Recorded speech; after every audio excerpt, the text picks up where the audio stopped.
hormati Bapak-Bapak dan Ibu-Ibu para audiens. Alhamdulillah pada kesempatan kali ini kita akan menyimak tentang bagaimana diseminasi budaya positif di sekolah kita, yaitu di SMP Negeri 3 Cipunagara. Baiklah, untuk lebih menghemat waktu Bapak dan Ibu, kita sama-sama menyimak tentang bagaimana kehidupan budaya positif di SMP Negeri 3 Cipunagara. Oleh karena itu, kepada yang terhormat Ibu Ria Pancarini SPD, waktu dan tempat disilakan.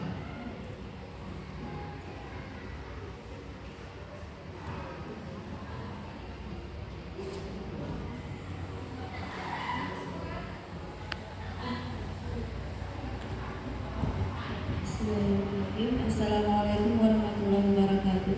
Waalaikumsalam warahmatullahi wabarakatuh. Sebelumnya terima kasih kepada Pak Am yang sudah membuka acara pada kesempatan ini. Kemudian terima kasih juga kepada rekan-rekan guru SMP Negeri 3 Cipunagara yang berkenan hadir pada kesempatan ini dalam acara diseminasi budaya positif di sekolah. Sebenarnya ini bukan acara yang resmi ya Bapak Ibu, jadi jangan terlalu tegang. Kita sharing saja, berbagi pengalaman. Ya, di sini saya ingin menyampaikan materi yang saya dapatkan pada program pendidikan guru penggerak. Salah satu materi yang saya dapatkan dari program guru penggerak, dan ini juga masuk pada tagihan tugas saya. Saya harus mengimbaskan apa yang saya dapatkan dari kegiatan guru penggerak ini.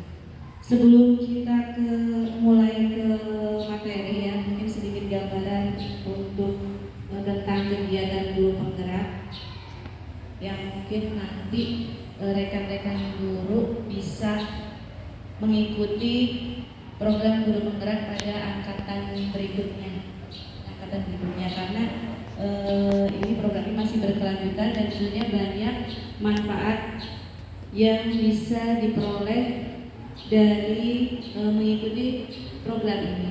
Program guru penggerak ini adalah salah satu program Merdeka Belajar yang bertujuan tentunya yang pertama untuk meningkatkan kompetensi kita sebagai guru atau pendidik, kemudian juga menciptakan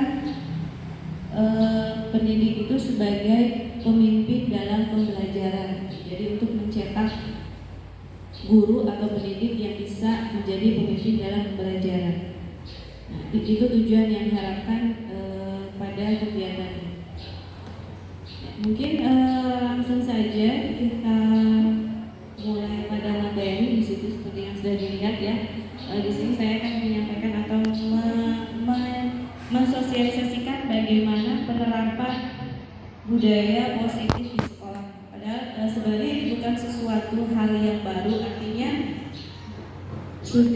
mungkin sudah biasa diterapkan ya, dilakukan di sekolah tentang budaya positif. Hanya saja kita belum menyadari bahwa itu adalah budaya positif atau apa namanya gitu. Yang penting dalam keseharian kita di sekolah itu sebenarnya kita sudah menerapkan tentang budaya positif. So, SPD-nya nggak ada. Oh iya, maaf ada kesalahan teknis sedikit di sisi pengetikan yang kurang ya. Saya perjelas lagi, Ria Pancarini SPD, bukan Ria Pancarini PD. Ria Pancarini SPD, ketinggalan S-nya. Terima kasih koreksinya Pak Deman. Oh iya, itu jelas ya. Kalau PD itu harus ya, PD itu harus di.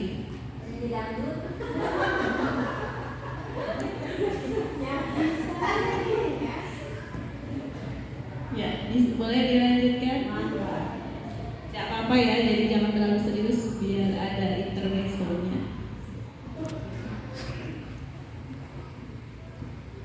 sini yang pertama tentang budaya positif. Apa sih sebenarnya budaya positif itu?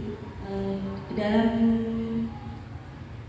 program guru penggerak ini kita mengacu pada pemikiran dari Ki Hajar Dewantara, ya, Ki Hajar Dewantara yang memerdekakan siswa, Nah, di sini budaya positif menurut dari Ki Hajar Dewantara ini bisa diambil contoh atau dibandingkan dengan hidup tumbuh-tumbuhan seorang petani yang menanam padi.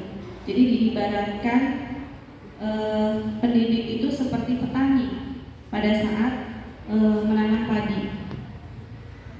Ketika si petani itu menanam padi untuk mendapatkan hasil yang baik atau hasil yang bagus, apa yang bisa dilakukan? Apa yang bisa dilakukan oleh petani tersebut? Dalam artian kalau di sini dibandingkan atau disamakan dengan kita sebagai pendidik. Misalnya menanam hanya dapat menuntut tumbuhnya padi, ya, jadi hanya dapat menuntut. Bisa dilakukan memperbaiki kondisi tanah misalnya, kemudian memelihara tanaman padi, memberi pupuk dan air, membasmi ulat-ulat atau jamur-jamur yang mengganggu hidup tanaman padi dan lain sebagainya.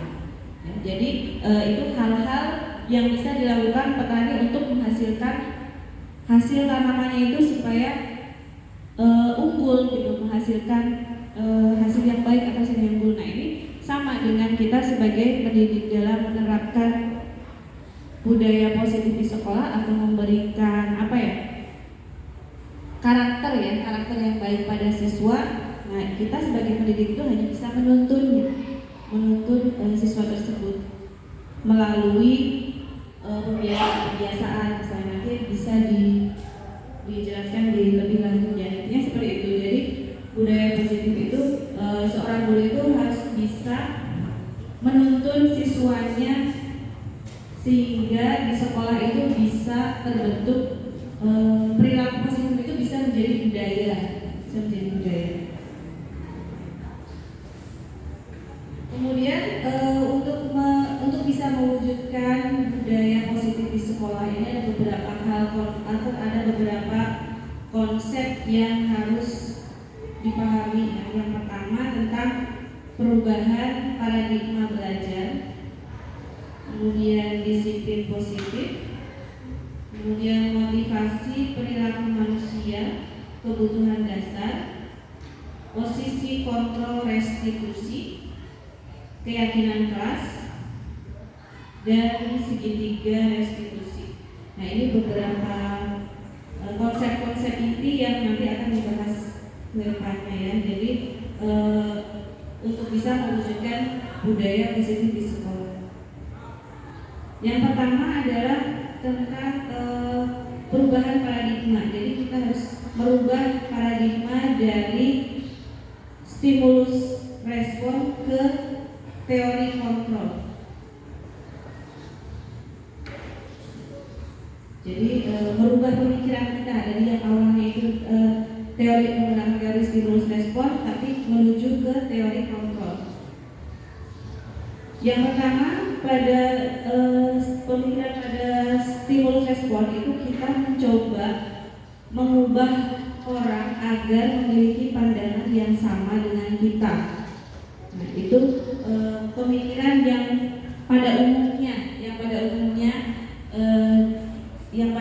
biasa kita lakukan adalah kita itu ingin mengubah orang agar memiliki pandangan yang sama dengan kita.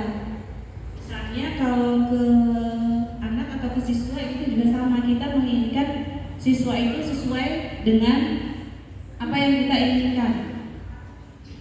Nah, itu harus dirubah pemikirannya atau paradigmanya menjadi, kalau pada teori kontrol itu kita berusaha memahami pandangan orang lain tentang dunia. Jadi tidak bisa kita hanya memaksakan orang itu memiliki pandangan yang sama dengan kita, tetapi kita juga harus berusaha memahami pandangan orang lain tersebut. Kemudian yang kedua, perilaku buruk dipandang sebagai suatu kesalahan. Nah, itu yang sering kita temui banyak dari siswa kita yang melakukan perilaku-perilaku buruk gitu, atau perilaku-perilaku yang menyimpang dari peraturan.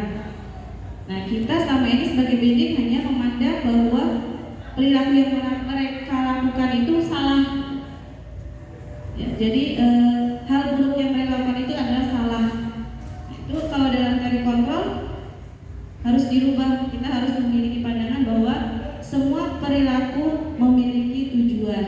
Artinya ketika ada siswa atau anak yang berperilaku menyimpang atau tidak sesuai dengan aturan, kita harus mengetahui dulu, karena mungkin siswa tersebut punya alasan atau punya tujuan kenapa dia sampai berbuat seperti itu.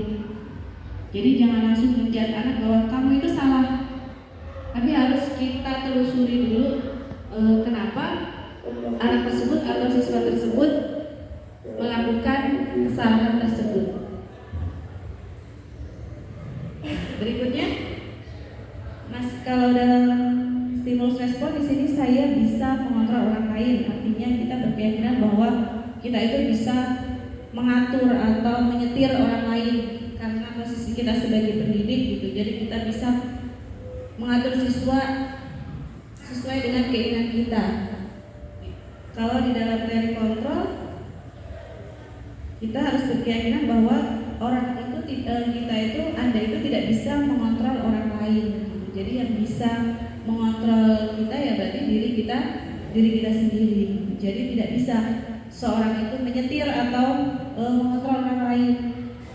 Di dalam teori kontrol itu pun seperti itu. Jadi kita tidak bisa mengontrol orang lain. Artinya kita harus bisa membuat siswa itu melakukan kontrol diri atau bisa mengontrol dirinya sendiri.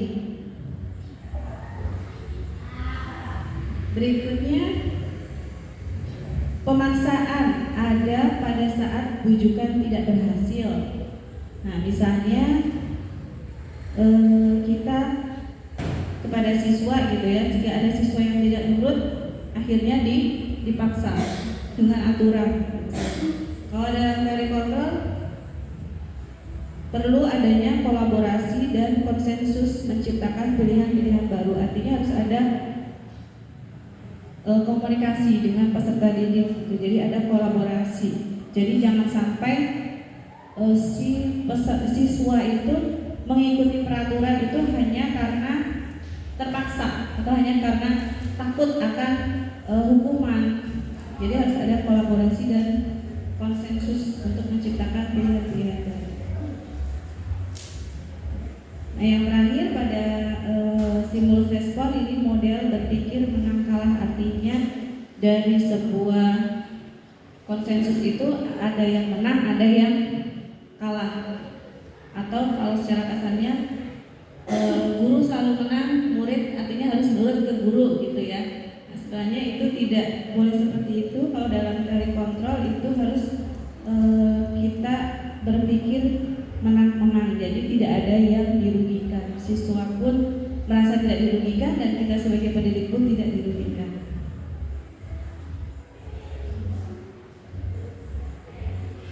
Kemudian berikutnya ke disiplin positif. Jadi salah satu tadi penerapan budaya positif itu dengan menerapkan disiplin positif. Disiplin itu kan artinya belajar ya. Artinya belajar, disiplin itu artinya belajar. Nah, di sini dikatakan belajar tentang disiplin positif tidak harus dengan hukuman. Justru salah satu alternatif terakhir dan kalau perlu hukuman itu tidak digunakan sama sekali. Nah, jadi dalam merdeka belajar itu sebenarnya kita tidak boleh memberikan hukuman kepada siswa. Tidak boleh memberikan hukuman kepada siswa. Jadi belajar disiplin positif itu hukuman itu seharusnya menjadi pilihan terakhir atau tidak boleh sama sekali dilakukan. Seharusnya bagaimana? Yaitu harus bisa menciptakan disiplin diri dari siswa itu sendiri. Nah, disiplin diri membuat seseorang menggali potensinya menuju kepada sebuah tujuan, sesuatu yang dihargai dan bermakna. Kemudian dalam disiplin diri juga mempelajari bagaimana cara kita mengontrol diri dan bagaimana menguasai diri untuk memilih tindakan yang mengacu pada nilai-nilai yang kita hargai. Nah, di sini yang ketiga, tujuan sebagai pendidik itu adalah menciptakan anak-anak yang memiliki disiplin diri sehingga mereka bisa berperilaku dengan mengacu pada nilai-nilai kebijakan universal dan memiliki motivasi intrinsik bukan ekstrinsik. Artinya sikap disiplin itu sudah tertanam di dalam dirinya sendiri. Jadi motivasinya itu berasal dari dalam, bukan berasal dari orang lain. Contoh mudahnya misalnya ketika kenapa ada peraturan kalau mengendarai motor itu harus menggunakan helm. Kenapa harus menggunakan helm? Peraturannya seperti itu. Nah, ketika seseorang menggunakan helm, itu tujuannya untuk apa? Apakah hanya untuk menaati peraturan saja? Tidak. Artinya untuk apa? Menjaga keamanan. Nah, itu artinya kan itu sudah tertanam di dalam diri sendiri ya, Api ya. Jadi ketika kita mematuhi aturan tersebut, kita bukan karena takut akan ditilang misalnya. Kalau kita nggak pakai helm nanti ada polisi ditilang. Gitu. Padahal sebenarnya bukan ke situ arahnya. Kita memakai helm tujuannya untuk keselamatan diri. Nah, seperti itu contohnya misalnya. Jadi harus bisa menerapkan disiplin diri itu ada di dalam diri siswa tersebut. Jadi bukan karena takut akan hukuman ataupun takut karena peraturan.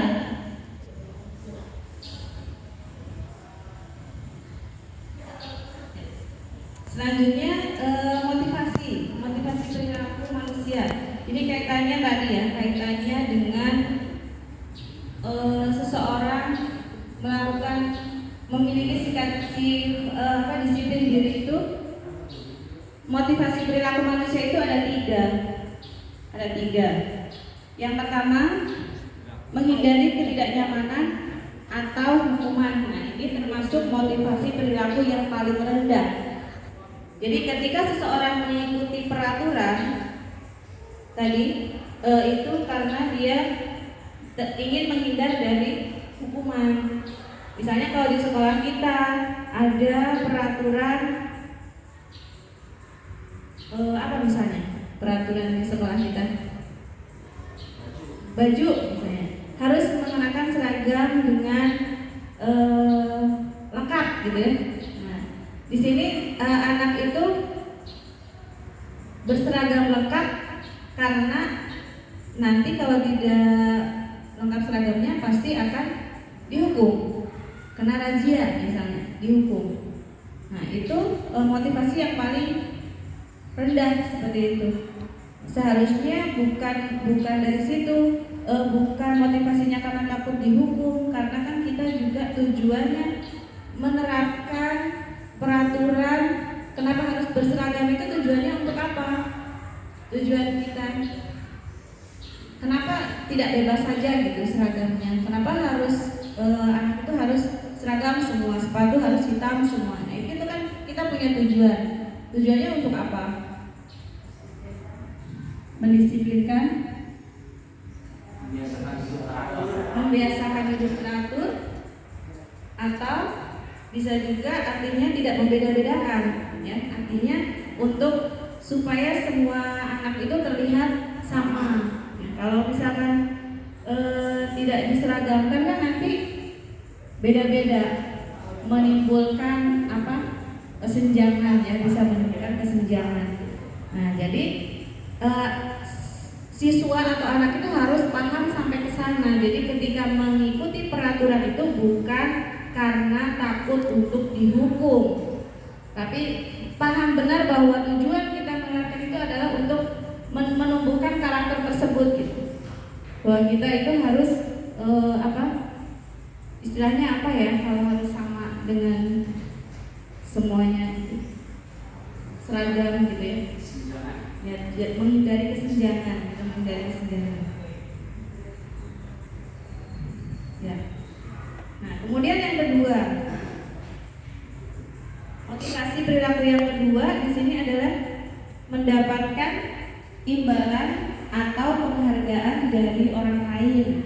Nah, misalnya, contohnya kalau kita Bapak Ibu misalnya di kelas ya, memberikan tugas. Nah, ketika memberikan tugas itu Bapak Ibu memberikan apa ya? Reward gitu, semacam reward gitu ya. Bagian. Nah, yang bisa mengerjakan ke depan saya kasih 10.000. Kalau paham, biasanya seperti itu ya, memberikan reward. Itu bagus sebenarnya ya, memberikan reward atau penghargaan kepada siswa. Sebenarnya itu juga bisa menjadi motivasi, tapi di sini motivasinya di situ. Jadi terkadang anak itu melakukan hal tersebut karena ingin mendapatkan imbalan atau mendapatkan penghargaan. Berarti motivasinya belum tertanam dari dalam dirinya.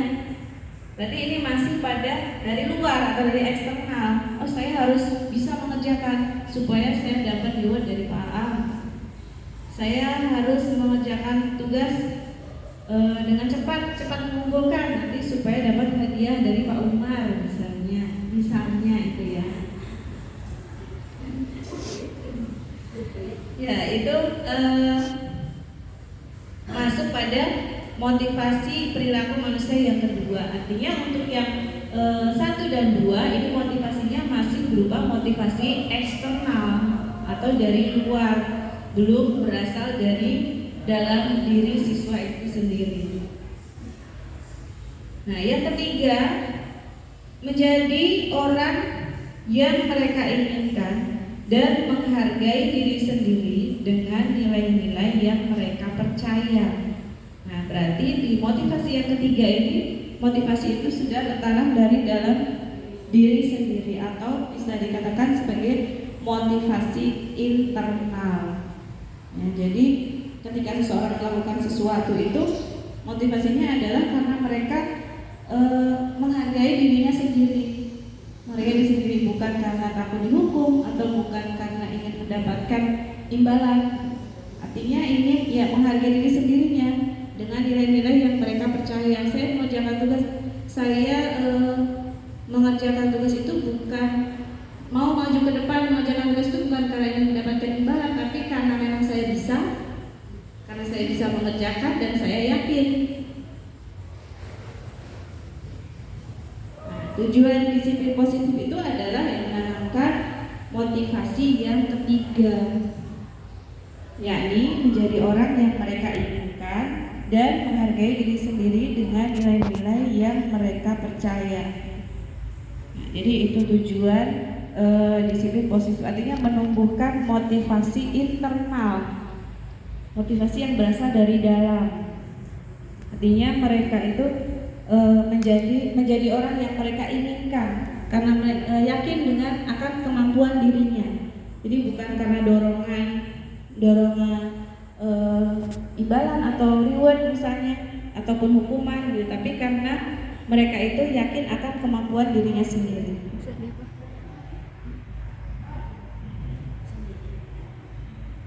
Ya, sampai di sini mungkin ada yang biar tidak terlalu mas-masan. Ada yang mau memberikan, boleh sambil diminum boleh ya, Bapak Ibu ya, jangan terlalu tegang.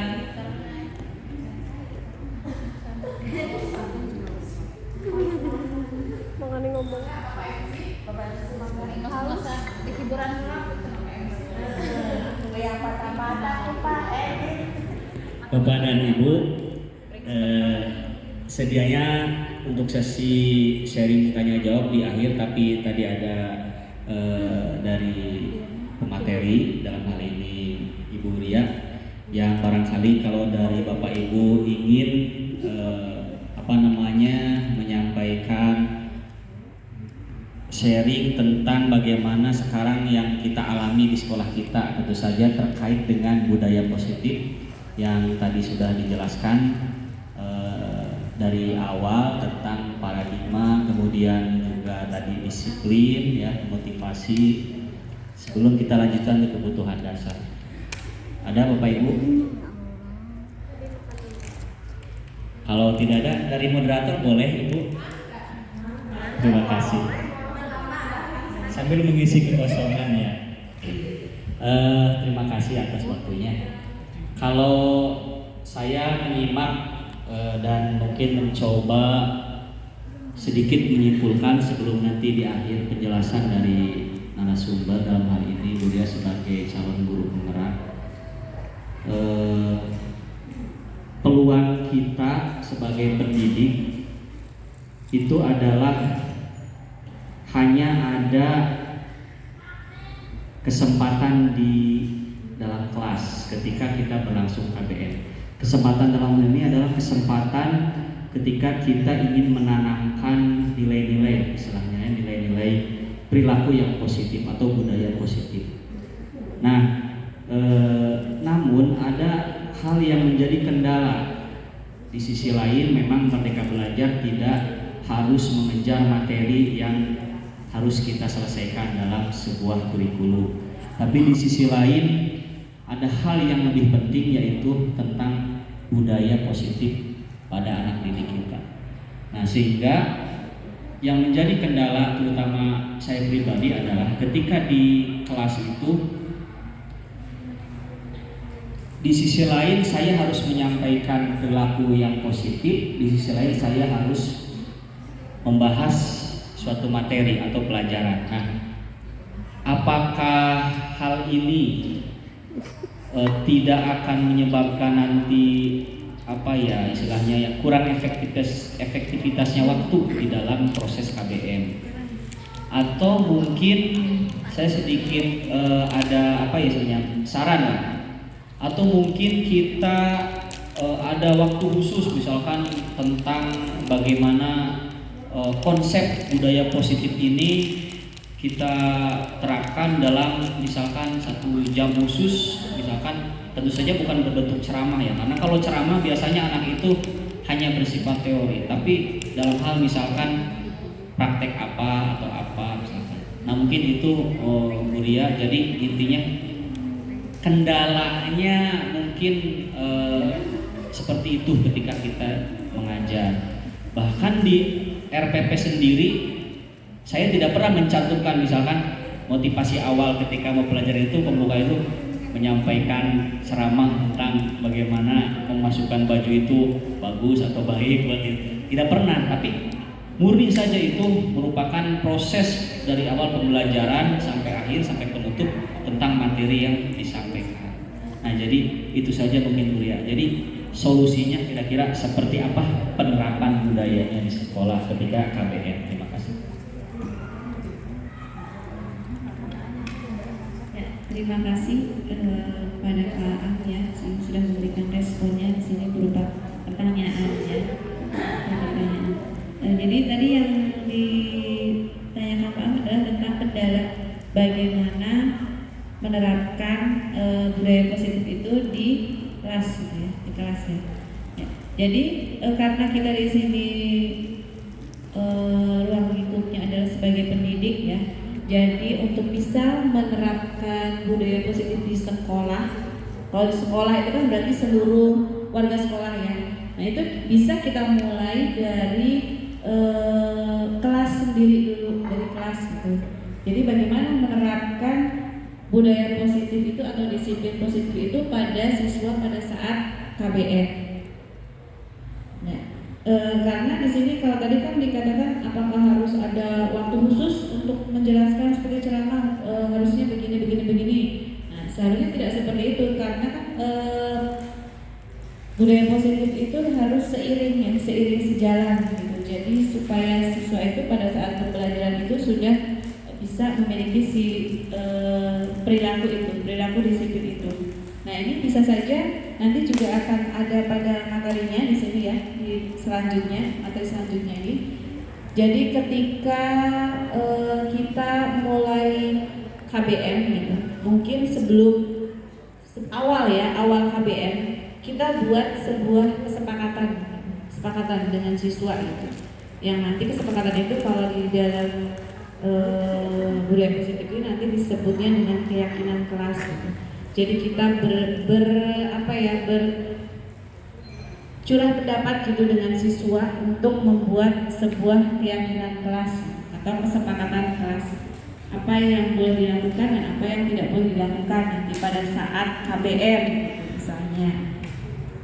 Nah, jadi kita buat kesepakatan dulu dengan siswa itu apa yang harus ketika dalam KBM itu yang tidak boleh dilakukan apa. Misalnya contoh yang mudahnya saja, tidak boleh terlambat misalnya, tidak boleh terlambat. Nah itu pun tergantung dari kesepakatan bersama. Jadi tidak boleh kita yang membuat sendiri peraturannya siswa langsung mengikuti, itu tidak ya, karena kan harus ada diskusi dengan siswanya apa yang kita sepakati bersama gitu, bahwa untuk kelancaran proses kegiatan belajar mengajar nanti ke depannya. Misalnya buat sebuah keyakinan untuk yang pertama, misalnya tadi contohnya tidak boleh terlambat masuk ke kelas. Nah, itu kan sebagai wujud atau untuk menumbuhkan rasa apa? Menumbuhkan rasa disiplin waktu bisa, ataupun bertanggung jawab bisa, menghargai orang lain juga bisa. Artinya kalau menghargai orang lain berarti ketika guru sudah ada di kelas, kemudian siswa yang lain juga sudah di kelas, tapi ada salah satu yang terlambat, artinya kan itu menghambat, jadi tidak menghargai ya, tidak menghargai orang lain. Nah bisa seperti itu Pak, misalnya contohnya. Jadi kita buat sebuah kesepakatan kelas atau keyakinan kelas pada awal sebelum mulai, bukan setiap KBM ya, artinya kan itu berarti dibuat pada awal, misalnya tahun pelajaran gitu, misalnya tahun pelajaran baru kita masuk pertama. Nah itu kan perkenalan ya, biasanya kita perkenalan, kemudian selama nanti kedepannya kita KBM itu apa saja yang kita sepakati dengan siswa, kita buat dulu peraturannya. Jadi kedepannya itu siswa sudah paham bahwa keyakinan kelas apa yang sudah dibuat bersama. Nah, kesepakatan gitu ya, dibuat kesepakatan. Mungkin sementara bisa seperti itu. Nanti ada di sini penjelasannya ya, karena nanti ada di depan tentang tadi keyakinan kelas. Ya, kita lanjutkan saja dulu ke selanjutnya ya, berikutnya ya. Nanti mungkin kedepannya itu akan menjawab dari pertanyaan yang tadi. Ya, di sini tentang kebutuhan dasar manusia. Artinya dalam menerapkan disiplin positif ini atau budaya positif ini, kita juga harus memperhatikan tentang kebutuhan dasar manusia. Jadi kebutuhan dasar manusia itu ada 5 ya. Yang pertama itu survival atau kebutuhan untuk bertahan hidup. Di sini meliputi fisiologis, kesehatan, rumah, makanan. Kemudian kalau psikologisnya itu kebutuhan perasaan aman. Ya, ini yang pertama. Jadi manusia itu memiliki kebutuhan dasar yang berupa survival atau bertahan hidup. Misalnya, contohnya, ketika ada siswa yang ini sering terjadi di kelas ya, di kita, terutama pada saat saya di kelas, misalnya ada anak atau siswa yang terlambat masuk. Ketika ditanya, kamu dari mana? Jawabannya dari kantin. Apa yang dari kantin? Belum sarapan, Bu, makan. Nah, artinya kan berarti dia melanggar itu untuk memenuhi kebutuhan dasarnya, bahwa dia itu belum sarapan, jadi lapar. Daripada saya lapar, kemudian nanti pusing atau pingsan, kan lebih baik makan dulu. Nah itu yang pertama, kebutuhan dasar manusia yang pertama yaitu untuk bertahan hidup. Kemudian yang kedua, cinta dan kasih sayang atau kebutuhan untuk diterima.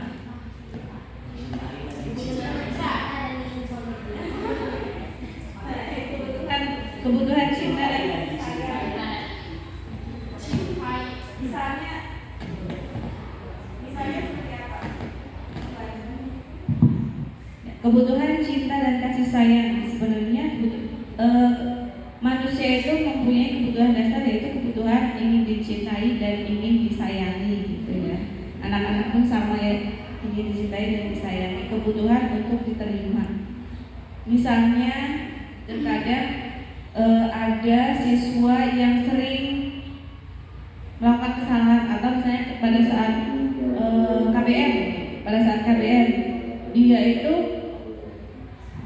sering mencari perhatian, atau kadang-kadang ada yang suka banyak omong ya. Contohnya ada siswa yang celetuk, caper gitu ya, caper. Nah, padahal kalau kita telusuri, kenapa anak ini kenapa banyak omong, kenapa caper, kenapa suka celetuk gitu ya. Nah, sebenarnya dia mempunyai kebutuhan dasar yang ingin dipenuhi, yaitu kebutuhan ingin dicintai dan ingin disayangi, atau kebutuhan dasar untuk diterima. Nah, mungkin caranya dengan seperti itu, dengan dia caper gitu, caper atau cari perhatian dengan banyak omong. Nah, setelah itu kan nanti guru akan menegur.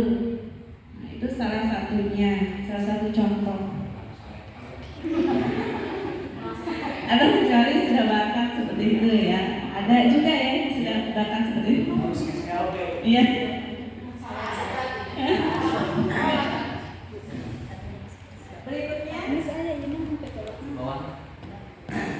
Berikutnya kebutuhan akan kesenangan, Taufan ya, kebutuhan untuk mencari kesenangan, bermain, ketawa. Nah, ini misalnya contohnya kalau di dalam kelas itu ada siswa yang tidak aktif ketika belajar, tapi dia itu mungkin merasa bosan dengan metode atau cara mengajar dari gurunya. Misalnya ada guru yang ceramah saja, misalnya berbicara saja di depan, jadi anak itu akhirnya bosan. Nah, dengan bosan itu kan apa yang dia lakukan karena dia bosan? Bisa saja menjadi tidur misalnya, bolos misalnya. Nah, ternyata ketika ditanya atau kita telusuri apa alasannya, kenapa kamu bolos atau kenapa kamu tidur, dia menjawab seperti itu. Jawabannya, saya bosan karena saya tidak suka pembelajaran, hanya mendengarkan saja, misalnya seperti itu. Nah, berarti dia memiliki kebutuhan dasar untuk kesenangan, artinya mencari kesenangan karena bosan. Ya, berikutnya di sini kebutuhan akan kebebasan. Kebutuhan akan pilihan untuk bebas, kebutuhan akan kemandirian ekonomi, memiliki pilihan dan mampu mengendalikan arah hidup seseorang.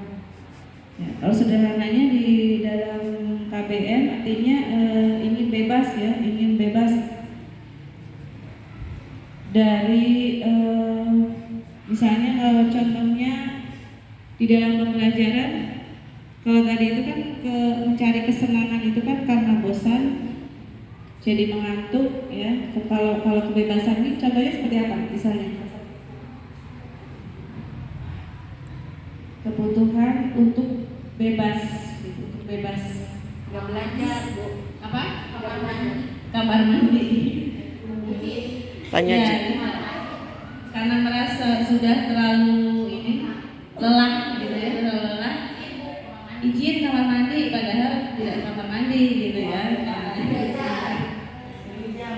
Ya, itu berdasarkan dari pengalaman seperti itu ya. Banyak sekali siswa-siswa itu yang punya 1000 alasan gitu untuk memenuhi kebutuhan dasarnya itu. Ketika ada vaksin boleh bebas. Nah, atau ketika ada guru yang sering rapat misalnya, itu bebas tidak belajar gitu. Ya, itu juga termasuk salah satu kebutuhan dasar manusia. sosial.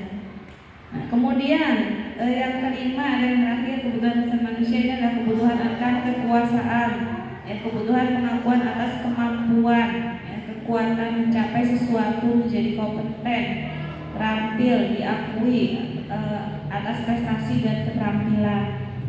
Ya, artinya tadi itu ya, siswa itu kadang juga ada yang ingin terlihat muncul gitu ya, ingin terlihat muncul karena dia merasa punya kemampuan, ya, dia ingin diakui bahwa dia itu hebat,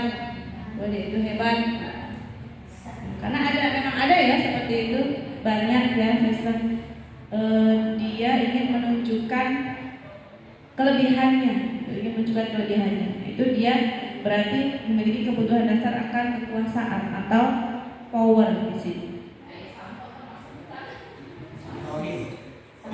Gimana? Santorohin, kenapa dia contohnya? Ingin menguasai. Iya, bisa juga gitu. Jadi karena dia merasa punya kemampuan apa? Pencaksilat ya, punya kemampuan desa. Jadi kadang dia ingin menunjukkan. Ya, beda lagi ya Pak. Santoso dan Santorohim gitu ya. Kalau Santorohim itu ya yang banyak alasan gitu, cari perhatian. Nah, kalau dia itu mungkin kalau lebih diidentifikasinya lebih ke apa tadi kebutuhan dasarnya? Cinta dan kasih sayang sebenarnya ingin dicintai, ingin disayangi oleh semua guru ya. Ya, jadi ternyata jadi ternyata memang ada siswa yang seperti itu gitu. Ada yang karena dia ingin merasa dicintai atau ingin disayang, itu ternyata ke semua guru dia caper gitu, cari perhatian, banyak tingkah, banyak banyak alasan lah gitu ya, karena ingin diperhatikan. Kalau tadi yang kebutuhan akan kekuasaan, bisa juga tadi kalau dicontohkan di sekolah kita ini ada tidak yang jagoan misalnya?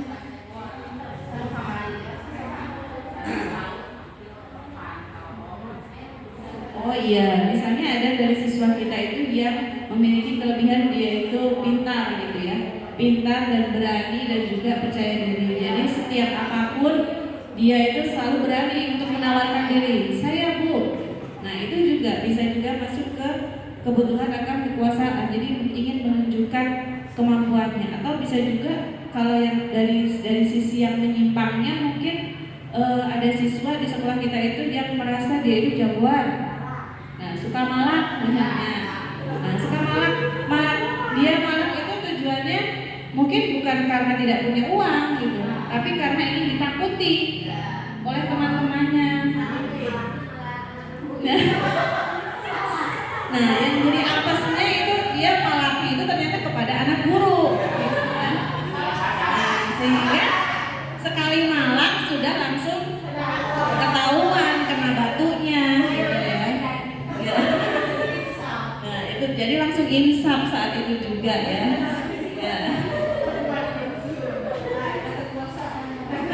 Ya itu artinya memiliki kebutuhan dasar kekuasaan atau power. Jadi merasa bahwa dia itu ingin ditakuti oleh semua siswa gitu dengan cara misalnya contohnya malak gitu. Nah ini tentang kebutuhan dasar manusia. Jadi ada 5 kebutuhan dasar manusia, yaitu survival, cinta kasih sayang, kesenangan, kebebasan dan kekuasaan. Nah, berikutnya ke posisi kontrol ya. Gimana Bapak Ibu, sudah bosan atau belum mendengarkan saya bicara? Belum ya, jangan bosan ya, masih semangat ya. Oh iya, siap Pak Arifan, boleh silahkan. Mana suara biar pendengaran?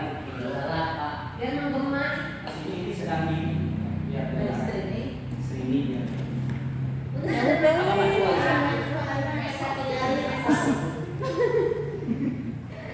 Tadi di antara kebutuhan dasar itu emang pasti semuanya dikaitkan dengan kebutuhan, semuanya ada ya Bu ya, baik siswa ataupun guru. Nah saya juga, mungkin bukan saya aja, semua teman-teman guru melihat atau juga mengalami kebutuhan dasar seperti ada yang punya kemampuan, misalkan dalam bidang saya agak matematika. Saya paham itu dia berarti punya keunggulan, kemampuan, dan keberanian juga. Tetapi ketika suruh menyampaikan atau menerangkan ke teman-temannya, nah itu mentok. Mungkin faktor apanya saya nggak tahu, sehingga ada kebutuhan itunya nggak terpenuhi dari segi itunya tuh, ingin supaya dia maksimal kebutuhan kemampuan dirinya supaya disalurkan ke teman-temannya. Juga saya juga sering memotivasi, silakan yang nggak bisa, mungkin ke guru mah kan suka malu dan sebagainya, nanya ke temannya yang bisa, termasuk untuk menjembatani mereka yang mampu gitu dalam segi misalkan matematikanya. Itu di kelas seperti itu, nah bagaimana itu, apakah apa ya yang seperti yang saya alami, yang saya kemudian kasih masukan, kasih motivasi seperti itu. Maksudnya itu untuk kebutuhan tersebut siswanya ternyata tidak maksimal untuk menunjukkan kemampuannya, apakah faktor apa gitu.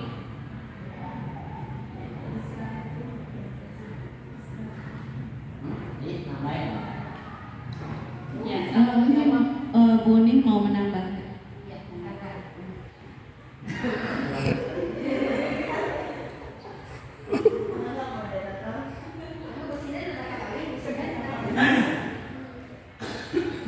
Kasih atas waktunya. Ini dengan pertanyaan.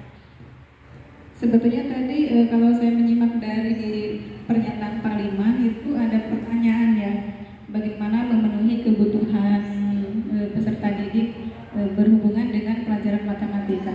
Kalau saya melihat di sini di materi budaya positif bahwa kita sebagai guru itu harus menerapkan kebiasaan yang positif dari segi apapun, dan kita juga harus menyadari bahwa setiap siswa itu punya potensi masing-masing yang berbeda.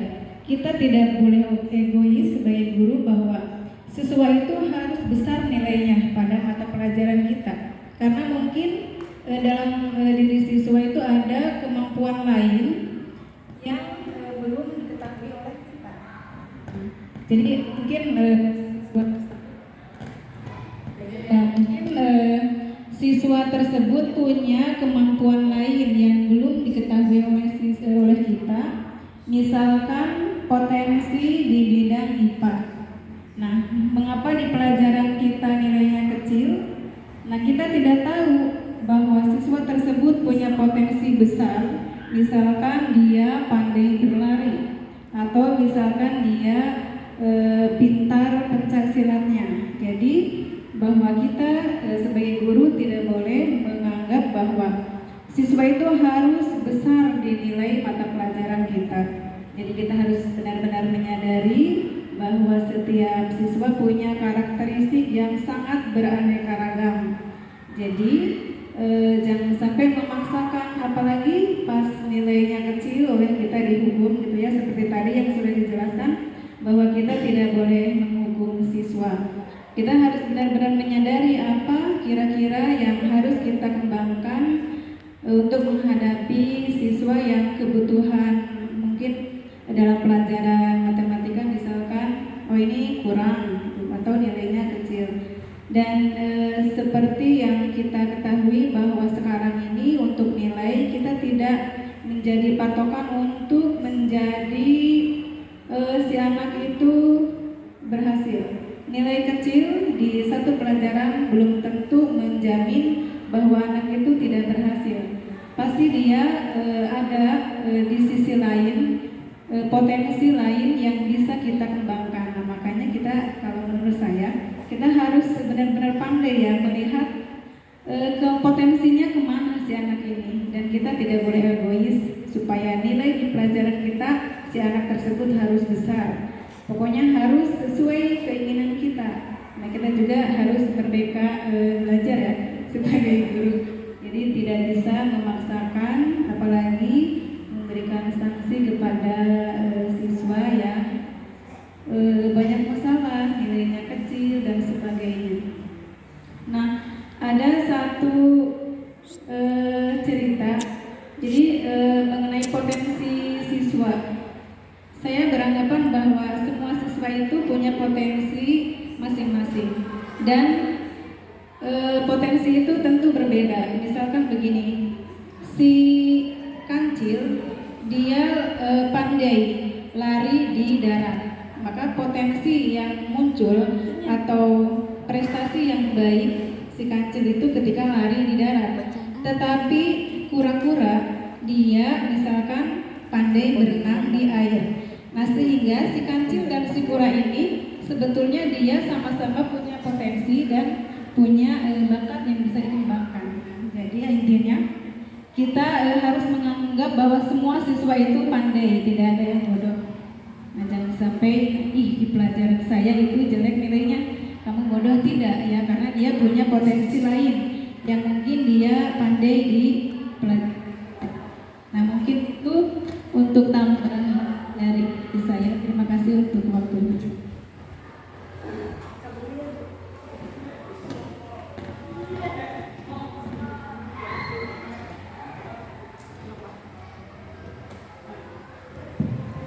Ya, terima kasih Pak Aliman dan juga Bu Uning ya yang sudah memberikan tambahannya ya. Bu Uning dan tadi menambahkan pertanyaan dari Pak Aliman ya tentang apa tadi, kebutuhan ya, kebutuhan dasar manusia. Ya, benar sekali apa yang disampaikan Bu Uning ya, sesuai dengan prinsip kita saat ini ya tentang merdeka belajar gitu. Jadi kita itu harus memahami potensi dari siswa. Kita harus yakin bahwa tidak ada siswa yang bodoh. Setiap siswa itu mempunyai potensi yang berbeda-beda. Jadi tidak bisa memaksakan semua siswa itu harus berhasil pada satu mata pelajaran, misalnya pada mata pelajaran saya atau contohnya tadi pada matematika misalnya. Kita tidak bisa memaksakan atau kepada anak itu nilainya semuanya harus bagus, gitu. Semuanya harus bagus. Nah, artinya kembali lagi ke pemikiran dari Ki Hajar Dewantara bahwa anak atau siswa itu bukan, kalau diibaratkan sebagai kertas, ya, kalau diibaratkan sebagai kertas itu bukan kertas kosong, ya, bukan kertas kosong yang kemudian nanti diisi atau ditulis oleh pendidik atau guru ya. Artinya siswa itu sebenarnya sudah ada dari sananya gitu, sudah ada potensi dari sananya atau punya bakat masing-masing, punya potensi masing-masing. Nah, tugas dari pendidik itu kita hanya harus tinggal menebalkan saja. Kita harus memahami anak ini potensinya ada di mana. Mungkin saja dia tidak kurang pada pelajaran matematika, tetapi dia punya bakat yang lain, misalnya di bahasa Indonesia mungkin dia berprestasi pintar menulis misalnya. Dia tidak berhasil di pelajaran eksak gitu, matematika, tapi dia punya bakat dalam bidang menulis. Nah, berarti itu yang harus kita tebalkan. Yang harus guru itu harus bisa benar-benar memahami potensi dari masing-masing peserta didik. Ya, memang sangat berat sekali ya tugas seorang guru atau pendidik sesuai yang diharapkan gitu. Harus bisa mengidentifikasi masing-masing siswa, sedangkan siswanya tidak hanya satu, banyak, ya, tidak ada banyak, ada banyak. Jadi bagaimana caranya supaya kita itu bisa memahami potensi dari masing-masing anak itu, potensinya ada di mana atau bakatnya ada di mana. kemudian tadi kembali ke pertanyaan dari Pak Aliman ya, bagaimana untuk memenuhi kebutuhan tersebut ya. Misalnya ada siswa yang dia itu sebenarnya pintar, sebenarnya berbakat gitu, tapi dia ada kesulitan pada saat menerangkan temannya, mungkin ya, atau menyampaikan lagi apa yang dia bisa itu. Nah, itu berarti kebutuhan apa yang belum terpenuhi, yang belum dipenuhi siswa tersebut dari beberapa kebutuhan yang tadi. Kebutuhan akan kekuasaan, artinya belum bisa, kurang percaya diri gitu ya. Jadi kurang percaya diri. Jadi walaupun anak tersebut punya kemampuan, dia pintar ya, dia berprestasi, tapi dia kurang percaya diri, jadi tidak bisa memunculkan kepintarannya atau prestasinya. Nah, artinya kita sebagai guru atau sebagai pendidik harus memberikan motivasi. Nah, bagaimana caranya memotivasi siswa tersebut? Mungkin ada yang punya cara atau punya solusi kalau ada siswa yang seperti itu bagaimana? Kalau dari saya mungkin ya kita berikan motivasi, meyakinkan bahwa dia itu mampu, dia itu bisa. Jangan takut atau jangan minder. Kalau dari tadi materi yang awal kan motivasi itu bagusnya kan harus muncul pada diri sendiri. Iya. Jangan takut hukuman ataupun untuk mengharapkan reward. Iya. Akhirnya kan untuk menuju ke dia muncul dari diri sendiri itu pasti ada dorongan. Ya mau tidak mau dia memang paling tidak ada hukuman, sanksi boleh kan gitu ya. Nah, tapi tadi minimal kita memberikan reward. Iya. Ya muncullah motivasi adanya dari diri sendiri. Ya, artinya memang untuk menerapkan keyakinan pada diri sendiri itu tidak bisa serta-merta gitu ya. Jadi harus secara bertahap. Boleh saja diawali dari memberikan motivasi eksternal dulu. Misalnya kalau dalam hal tersebut kan itu kan tentang siswa yang berprestasi ya, bisa dengan cara memberikan reward misalnya. Boleh saja karena memang tidak bisa serta-merta anak itu tiba-tiba langsung yakin. Ada kasus yang seperti itu, anak yang sebenarnya dia bisa tapi dia minder atau dia tidak pede. Nah, berarti harus dibantu dengan motivasi eksternal gitu, untuk menimbulkan motivasi internalnya itu. Jadi kita beri motivasi, kita sebagai pendidik yang kita berikan reward gitu misalnya. Nah, ketika anak itu saya merasa dihargai gitu, ternyata saya merasa dihargai, ternyata saya bisa gitu. Nah, berawal dari situ akhirnya nanti lama-lama muncul dalam keyakinan dirinya sendiri bahwa saya itu memang ternyata bisa gitu, bukan karena saya akan mendapatkan reward gitu. Ya, berarti seperti itu ya Pak Am ya dan juga Pak Aliman ya. Jadi untuk menumbuhkan motivasi internal itu pun harus melalui proses gitu ya, artinya proses. Jadi tidak serta-merta tiba-tiba muncul langsung yakin pada diri sendiri gitu. Tetap harus ada eksternalnya gitu. Mungkin kalau motivasi, walaupun ke motivasi yang paling rendah sekalipun ya, sanksi misalnya. Nah, ketika kita ingin membuat anak itu disiplin gitu, diawali dulu mungkin memang dengan sanksi atau hukuman, walaupun seperti itu ya. Walaupun nanti pada akhirnya atau pada tujuan akhirnya itu memang untuk menerapkan disiplin positif itu harus bisa menumbuhkan motivasi internalnya, tapi tetap melalui proses, tidak serta-merta langsung muncul dengan sendirinya. Nah, proses itu bisa saja tadi dari eksternalnya, itu bisa sanksi ataupun bisa juga reward.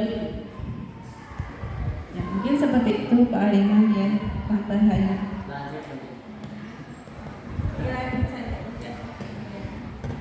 Ya, berikutnya konsep yang selanjutnya yaitu tentang posisi kontrol. Posisi kontrol ya, jangan salah ya.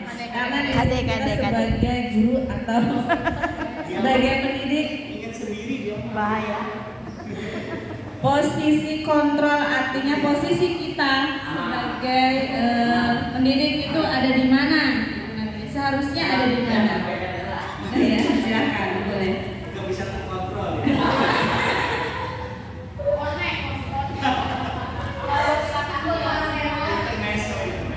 Ada itu bidadari sampai.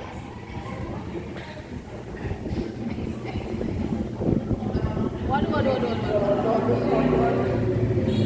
Yuk.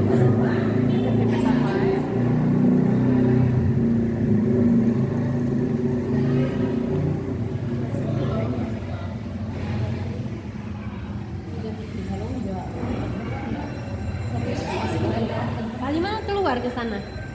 Iya.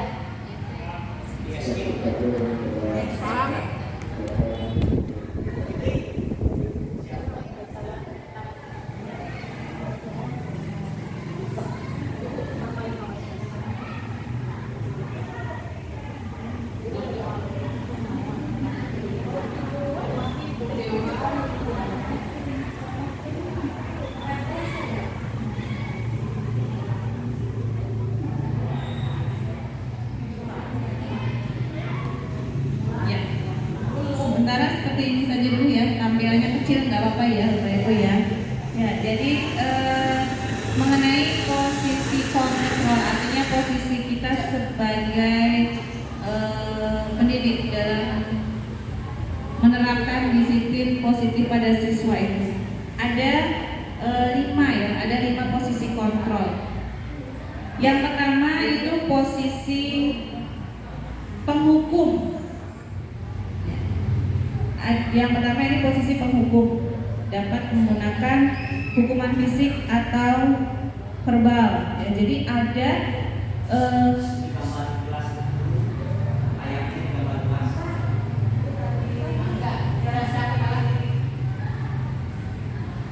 Nah,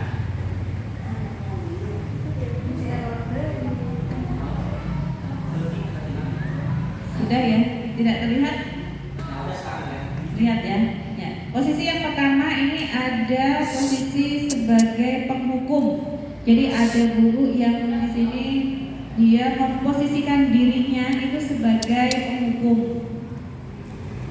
Nah, di sini dikatakan dapat menggunakan hukuman fisik atau verbal. Sekolah memerlukan sistem atau alat yang dapat menekan siswa lebih dalam lagi. Beranggapan bahwa yang paling berhasil adalah cara dia. Nah, pada posisi penghukum ini artinya di sini pendidik itu memposisikan diri ketika ada siswa yang melakukan kesalahan, misalnya dia langsung memberikan hukuman, tanpa ada tindakan dulu. Jadi langsung menjudge bahwa oh kamu itu salah dan kamu itu harus ada hukumannya seperti ini. Misalnya ada siswa yang merokok misalnya, langsung dihukum. Kalau di kita berarti ada poin gitu ya, langsung mendapatkan poin atau diskors misalnya. Nah itu posisi yang pertama sebagai penghukum. Kemudian di sini pada posisi yang kedua yaitu pembuat merasa bersalah. Kalau tadi yang pertama itu penghukum, itu saklek gitu, ketahuan siswa itu melanggar langsung dihukum. Nah di sini posisi yang kedua itu ada pembuat merasa bersalah. Nah biasanya ketika menghadapi siswa yang melanggar atau melakukan kesalahan, di situ guru akan bersuara lebih lembut. Nah, biasanya siapa di sini yang suka lemah lembut? Bu Dewi misalnya ya, Bu Dewi. Ketika ada anaknya yang melanggar, dia menghadapinya dengan lemah lembut. Tapi dari sikapnya yang lemah lembut itu, dia ingin menumbuhkan rasa bersalah dari siswa itu, gitu ya. Nah, ya jadi walaupun dengan pelan gitu lemah lembut, tapi sebenarnya dia ingin bahwa oh kamu itu sebenarnya bersalah gitu. Nah, di sini guru akan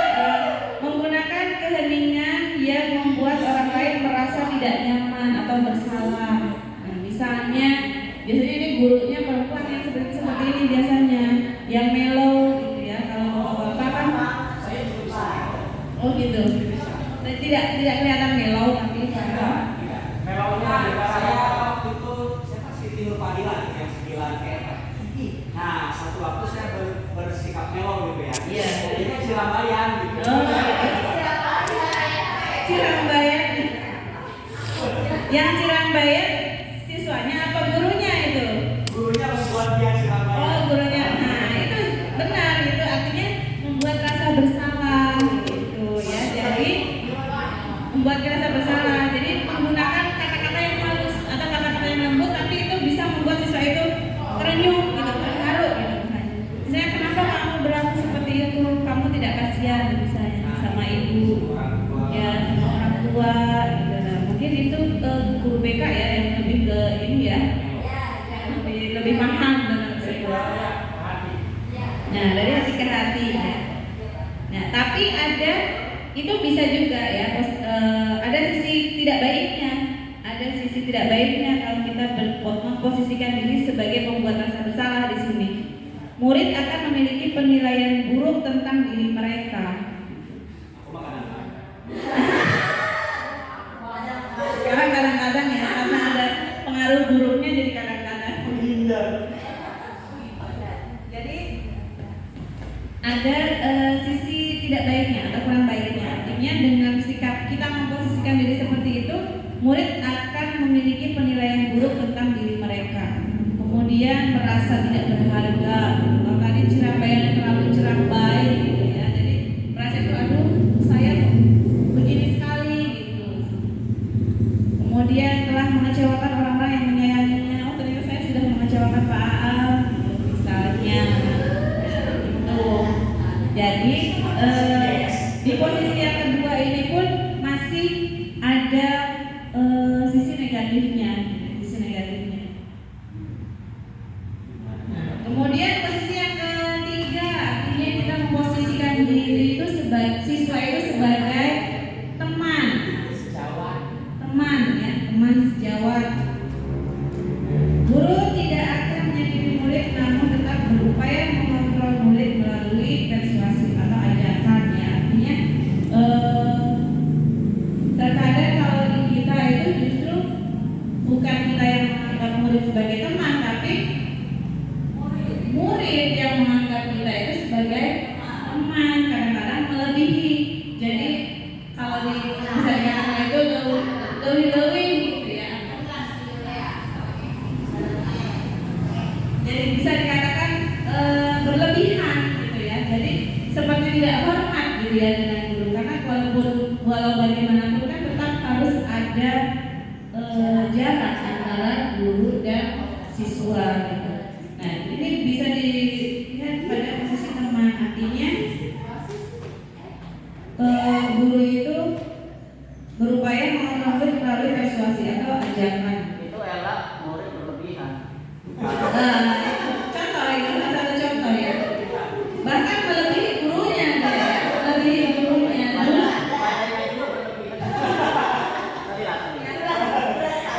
Ya, maksudnya kesana gue lah ya, jangan ini. Maksudnya berlebihan dalam hal itunya, gitu. Jangan tersinggung dulu. Gitu. Ya, yang tadinya itu dia murid, ketika dia menjadi teman itu, nah ternyata malah melebihi dari gurunya. Ini kurang baik kalau bersuara berlebihan. Apa arti? Kalau berlebihan ini kurang baik. Kalau berlebihan kurang baik. Iya, ya sesuatu yang berlebihan itu tidak baik, Bi. Ya, harusnya pas-pas saja. Tidak boleh yang berlebihan, tidak baik. Nah, di sini ada negatifnya, positifnya, ada negatifnya. Kalau kita memposisikan diri sebagai teman ya kepada siswa. Positifnya itu hubungan baik akan terjalin antara guru dan murid, artinya lebih akrab ya antara guru dan murid karena merasa sebagai teman gitu. Asal jangan tadi terlalu berlebihan. Nah, kalau negatifnya bagaimana? Nah, negatifnya jika suatu saat guru tidak membantu, siswa itu akan kecewa. Padahal saya sudah anggap Pak Aam itu sebagai teman, gitu. Tapi kok tidak bisa melindungi saya, misalnya ketika kita manusia biasa. kan apa manusia biasa ya. Nah itu sisi negatifnya. Jadi semacam apa? Ketergantungan ya. Kalau seperti jadi semacam ketergantungan. Karena dia merasa sudah akrab dengan guru, dan ketika dia melakukan kesalahan pun dia yakin pasti nanti saya akan dibantu atau terbebas misalnya dari hukuman misalnya. Nah, itu yang ketiga. Berarti tetap masih ada negatifnya, masih ada negatifnya. Berikutnya pada posisi yang keempat yaitu posisi pemantau, mengawasi, bertanggung jawab atas perilaku orang-orang yang kita awasi. Jadi kita memposisikan diri hanya sebagai pemantau saja. Nah, posisi pemantau berdasarkan pada peraturan-peraturan dan konsekuensi sehingga dapat memisahkan hubungan pribadi guru dan siswa. Artinya kita menerapkan prosedur gitu ya, sesuai prosedur, hanya memantau, menerapkan sesuai prosedur, bahwa ada aturan-aturan yang sudah dibuat, ketika ada yang sudah melanggar ya kita memberikan konsekuensinya atau sanksinya. Nah, posisi yang terakhir yaitu posisi manajer.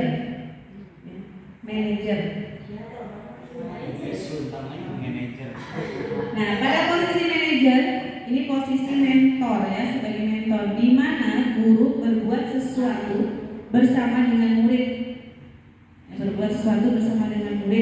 Mempersilahkan murid mempertanggungjawabkan perilakunya, mendukung murid agar dapat menemukan solusi atas permasalahannya sendiri. Nah, uhela banget gitu. Ya, jadi posisi yang diharapkan kita sebagai pendidik itu harusnya ada di posisi mana? Apakah sebagai penghukum, pembuat rasa bersalah, teman, pemantau, atau manajer? Idealnya atau yang diharapkan kita itu sebagai pendidik itu harus bisa menduduki posisi sebagai manajer. Jadi berbuat sesuatu bersama-sama dengan murid. Ketika ada siswa yang melanggar atau melakukan kesalahan, misalnya kita itu harus mencoba berdiskusi ya. Kalau di sini nanti ada melalui proses restitusi gitu ya. Jadi mendiskusikan dengan siswa tersebut, mempersilahkan siswa itu agar bisa menyadari kesalahannya sendiri, kemudian bersedia mempertanggungjawabkannya ya. Artinya menemukan juga solusi dari permasalahan yang dihadapi. Kenapa dia berbuat seperti itu gitu. Lalu konsekuensinya apa gitu. Apa yang harus konsekuensi apa yang saya tempuh karena saya sudah melanggar gitu. Itu harus muncul dari dalam dirinya sendiri. Guru hanya menjembatani saja atau memberikan memposisikan diri tadi sebagai mentor ya, sampai pada akhirnya ke siswa itu menemukan solusinya atau permasalahannya. Lalu bagaimana supaya nanti itu saya jangan sampai terulang lagi kesalahan seperti itu. Ya, jadi di posisi kontrol ini idealnya atau tujuan yang diharapkan adalah kita itu bisa memposisikan diri itu sebagai manajer.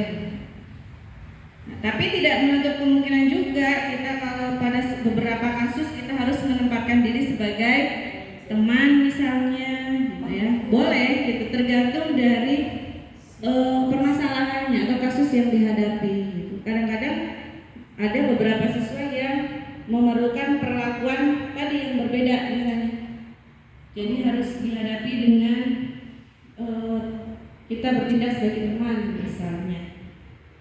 Ya, jadi boleh saja kita kembali memposisikan diri sebagai teman. Tapi tujuan akhirnya kita seharusnya atau idealnya itu ada di posisi manajer.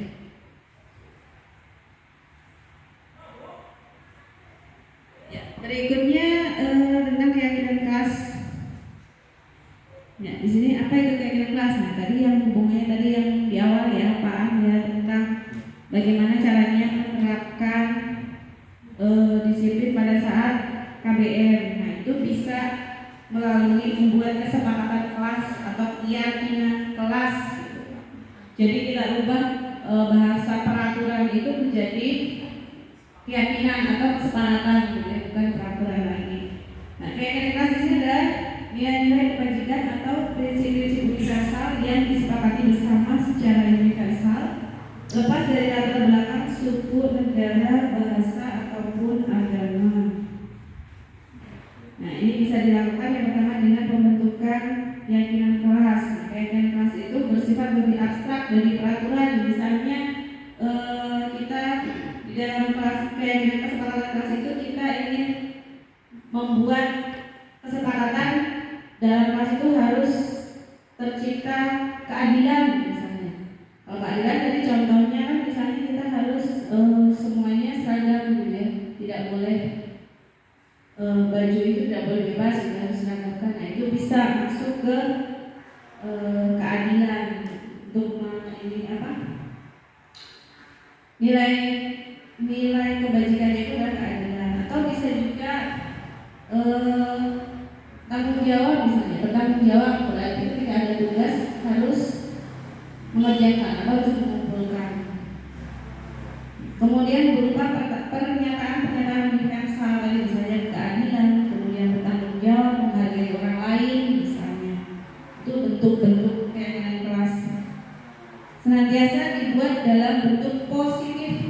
Artinya kadang kalau dulu ada bahasa peraturan dilarang buang sampah sembarangan misalnya.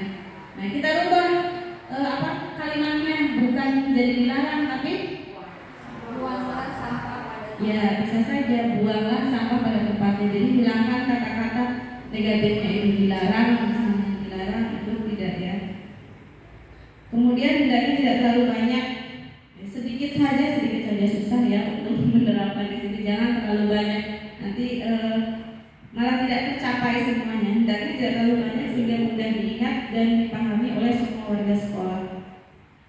Sebaiknya sesuatu yang dapat diterapkan di lingkungan tersebut.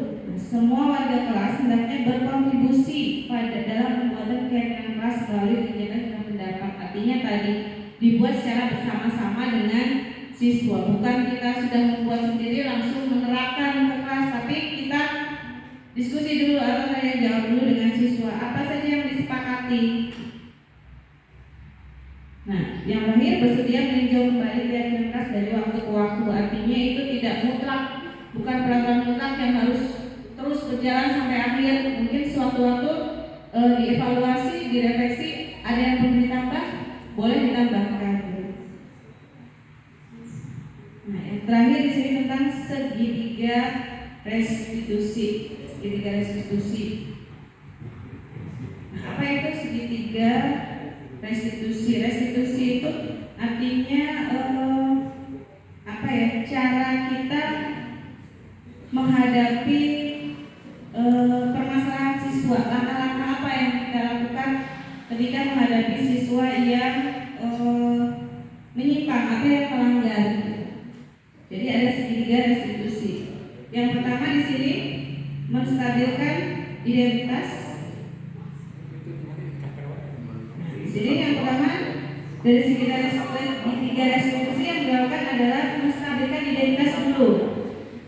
Setiap orang pasti pernah melakukan kesalahan. Kamu bukan satu-satunya yang pernah melakukan ini. Artinya kalau ada anak yang melakukan kesalahan itu yang awal dilakukan adalah menstabilkan identitasnya dulu.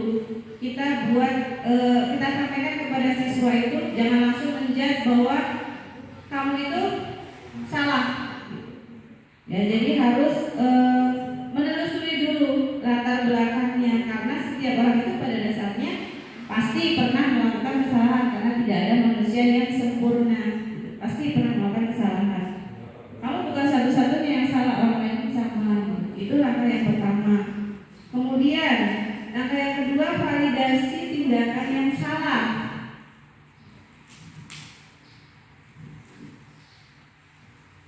Nah, di sini dalam validasi tindakan yang salah, ketika kita sudah mulai membuka ya, artinya itu kan membuka kesadaran ya, mau membuka kesadaran bahwa siswa itu bersalah. Tadi yang pertama dengan menjelaskan kamu memang orang itu tidak ada yang sempurna, pasti melakukan kesalahan. Nah, langkah berikutnya yaitu tentu kamu punya alasan kenapa kamu melakukan kesalahan tersebut.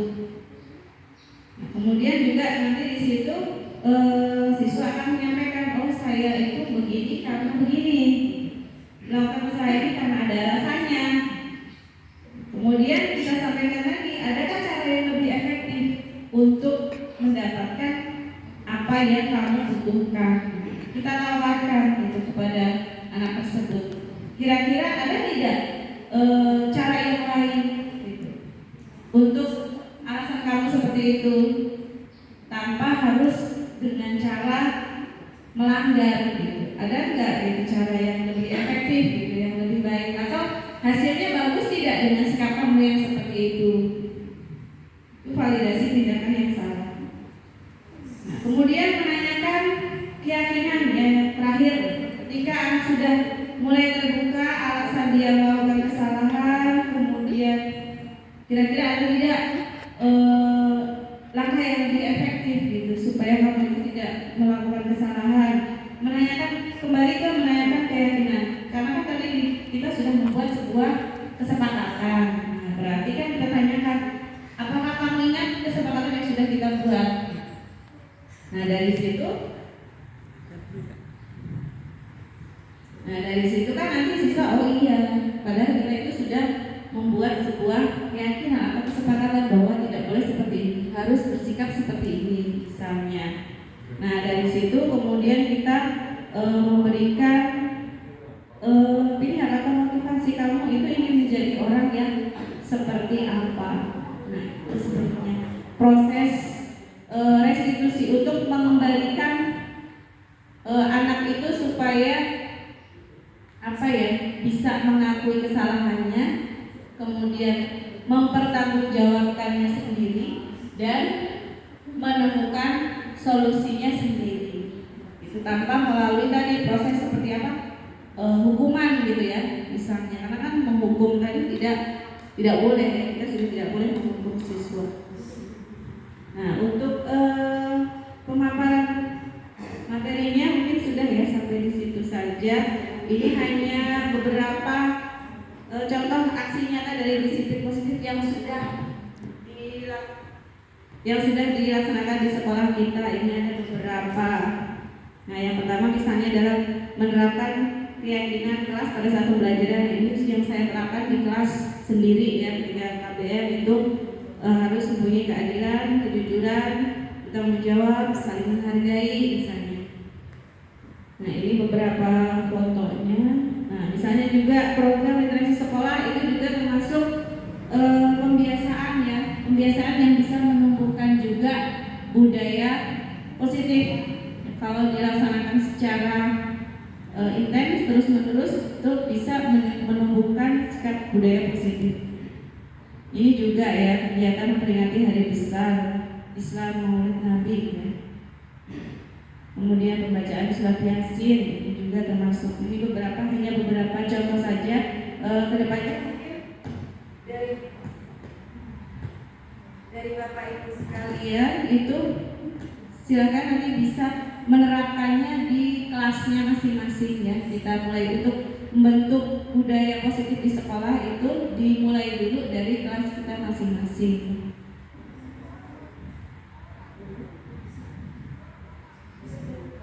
Ya, mungkin itu yang bisa saya sampaikan pada saat ini. Terima kasih atas partisipasinya, kesediaannya dari rekan-rekan Bapak Ibu semuanya yang bersedia hadir pada acara ini. Silakan boleh saya kembalikan ke moderator.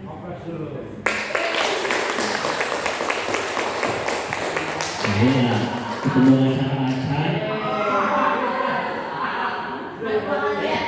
Bapak Ibu sekali dari Bu Ria Pancarini SPD ini. Beliau adalah calon guru penggerak yang ada di sekolah kita. Aplaus buat Ibu Ria Pancarini. Sekali lagi luar biasa ya.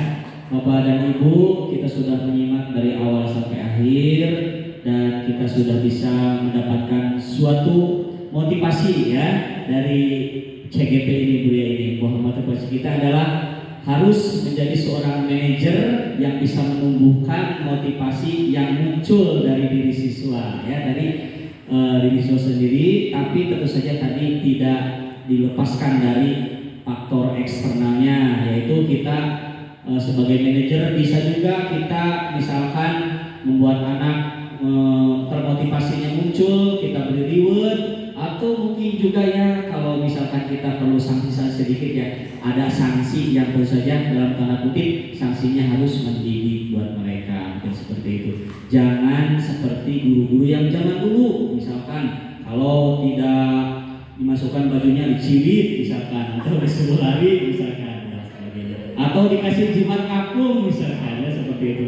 Tapi kalaupun memang harus terpaksa, harus ada tadi itu dulu, keyakinan dulu di awal ya, mungkin Bu ya, misalkan Bapak Ibu mau misalkan nanti kalau misalkan kamu melanggar lebih dari 2 atau 3 kali, Ibu akan ngasih sanksi misalkan ya, itu boleh. Tapi yang paling penting adalah ada keyakinan dulu, ada kesepakatan dulu di awal dengan siswa. Jadi itu ya Bu ya Mas ini. Bapak Ibu sebelum ditutup mungkin ada yang perlu disampaikan Bapak Ibu. Yang terakhir, silakan. Ini cukup ya. Baik Bapak dan Ibu, terima kasih atas segala perhatian kehadirannya yang dari awal sampai akhir sudah menyimak. Dan saya sebagai moderator yang memfasilitasi Ibu Lia Fajri ini sebagai CGP dalam penyajian materi budaya positif, saya mohon maaf apabila ada kesalahan dan saya